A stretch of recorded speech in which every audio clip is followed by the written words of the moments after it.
Curso de programação para a web, aula 2. Na aula anterior, nós explicamos os critérios de escolha das linguagens. Nesta aula, nós vamos dar uma linguagem que é obrigatória, por isso que o título da aula é Aprenda Primeiro o HTML5. Bem, nós vamos falar das características do HTML5 que o tornam altamente útil para desenvolvimento de sistemas. E toda essa playlist é de sistemas para a web. A comunicação do usuário com o sistema se faz por meio de interface. Tá? O usuário não vê a linguagem nem o banco de dados utilizado. Você tem que dar para ele alguma ferramenta para ele chegar no sistema. Atualizar bancos, provocar a execução de comandos e instruções da linguagem, clicando em telas, preenchendo campos, mexendo com eventos. Então, o usuário utiliza as interfaces e elas são todas ferramentas visuais. Hoje o mundo é todo visual. Você vai dar uma aula,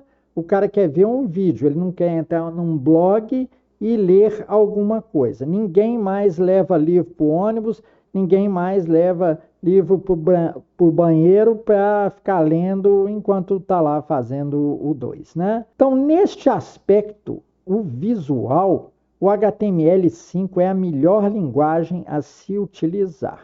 Então, ele se torna uma linguagem obrigatória, a linguagem zerogésima para quem vai desenvolver para a web. Então, vamos às características importantes do HTML5 para o desenvolvedor web, para o candidato a desenvolvedor web. O fonte dele é um arquivo texto executável. Não quer dizer que você vai executar ele via exe, não. É que uma vez aprontado o arquivo texto, você já pode utilizá-lo e ir testando no navegador. O HTML5 possui o fator include que nós enumeramos na aula 1 como altamente desejável. Ele é firmemente consolidado e normatizado. As linguagens em script que você vai ver, como ASP, JSP, o C# também, o PHP, todas vão gerar como produto, né, uma saída visual, o HTML. Ele possui um modelo de objetos facilmente acessível ao JavaScript, chamado DOM, Document Object Model. Ele é um open source, o HTML5, ainda bem, né, gratuito, você pode usar tranquilamente, né? Você está com o navegador, você já pode fazer as formatações, né, os seus arquivos HTML e já executar.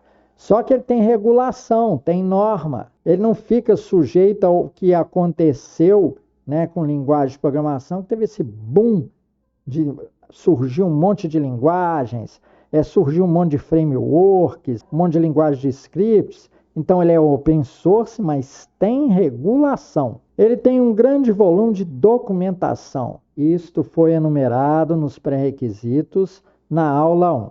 E ele é usado praticamente por 100% dos desenvolvedores. Isso aqui eu abreviei por dev, eu não gosto muito desse termo não, mas abreviei porque dava o espaço aqui. Então eu posso dizer que o HTML é usado por praticamente 100% dos desenvolvedores web. Mesmo que ele seja um desenvolvedor de Node.js ou utilize apenas frameworks, o produto vai ser uma saída HTML. Não tem como escapar disso. Prosseguindo com as características importantes do HTML, ele roda em Linux, Windows e Mac. Em todos o padrão é 100% o mesmo. Ele é disponível em todos os provedores. Não tem provedor que te fala assim, eu não tenho HTML.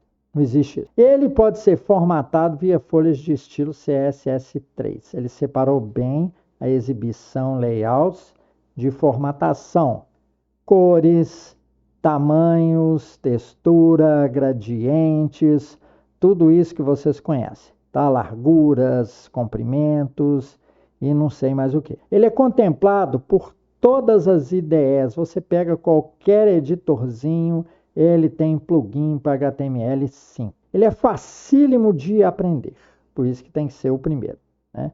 Ele dá a sensação de realização à pessoa que está iniciando na programação e isso facilita dela procurar horizontes mais difíceis. Ele tem uma natureza interpretada, não precisa compilar, né? Pode ser executado offline, você não tem que contratar obrigatoriamente um provedor, você pode executar em casa, no seu computador. E ele já possui uma estruturação padrão que poucas pessoas estão usando, que é o Section, o Nav e o Aside. Isso aí já possibilita um comportamento primário de template que muito poucas pessoas aproveitam. A gente abre aí os sites, são pouquíssimos que já estão utilizando essas tags daí. E finalmente aqui nós temos que colocar os pingos nos i. O conceito do HTML5 para o desenvolvedor web.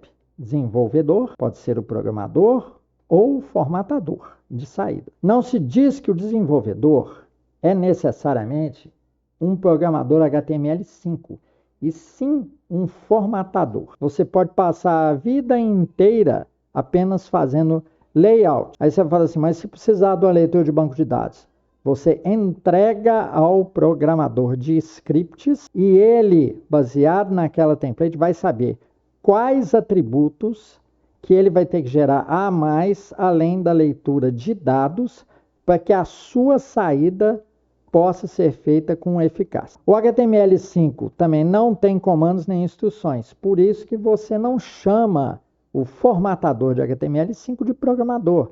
Ele não tem nenhum comando nem instrução, mas apenas marcações. O HTML quer dizer linguagem de marcação, de formatação, de layouts e texto. E essas marcações são as populares tags. Você vai utilizar o tempo todo, colocar formatações dentro aí dos contextos dessas tags, das diversas tags que ele tem. Ele não tem uma tag chamada tag, não. Eu coloquei aí apenas simbolicamente. Então, é preciso esclarecer bem esta diferença entre programador e formatador. E aqui a nossa recomendação para o desenvolvedor do WordPress. O WordPress já se tornou um produto fechado e estão utilizando e encarando ele como se fosse uma panaceia, como se resolvesse tudo. Você vê pessoas que mexem com WordPress, então nós vamos dar o nome disso, não um programador WordPress, mas pessoas que mexem com o WordPress que perdem contratos porque o cliente pede uma pequena interação com algum banco de dados, alguma saída. A empresa tem as suas APIs, mas ele pede às vezes uma janelinha, um pop-up, em que a pessoa vai entrar com um protocolo, com um ticket, uma ordem de serviço, o número de um medidor, e aí esta janelinha vai no banco de dados para fazer conferência.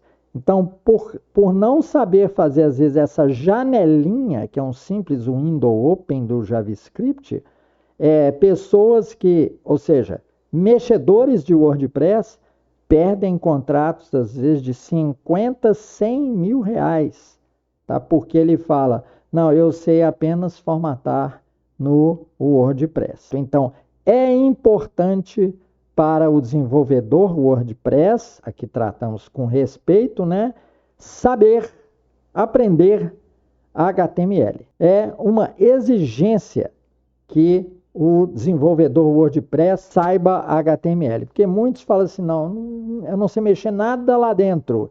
Eu só sei fazer aqui as templates lá de fora. Nem os conceitos de container, né, de seções, de grades, né, ou grids, além de outros, ele não entende. E se ele entender isso, ele vai fazer os sites dele com muito mais facilidade, ele vai expandir o leque de serviços e o leque de clientes, e aí ele vai ganhar mais dinheiro. Bem, então nós esperamos que com todas essas recomendações aí a respeito de HTML5, né, vocês tenham se convencido que para o programador web é importante aprender primeiro o HTML5. Nós não vamos ficar só em teoria aqui, não. Nós vamos dar as melhores práticas. Nós temos uma playlist HTML5, mas aqui nós vamos dar para vocês a forma de aprender o HTML5 melhor